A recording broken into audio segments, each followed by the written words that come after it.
Now the next step is to install Packer. Now obviously, because we're going to be creating images, we need to have Packer installed locally on our machine. Now the steps for installing Packer are really straightforward. So I'm on the Packer docs page here, and if you go to the installing Packer section here, you will have some tabs at the time of this recording. So you can install it manually, or you can install it using Homebrew if you're on OS X. You can install it using Chocolatey on Windows, and you can install it on Linux as well.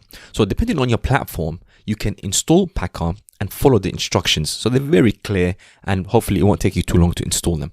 So we'll need Packer. That's the first thing. We'll also need the AWS CLI tool. Now we're going to be using that later on as part of the image build process. So you need to have AWS installed on your machine if you don't have it already.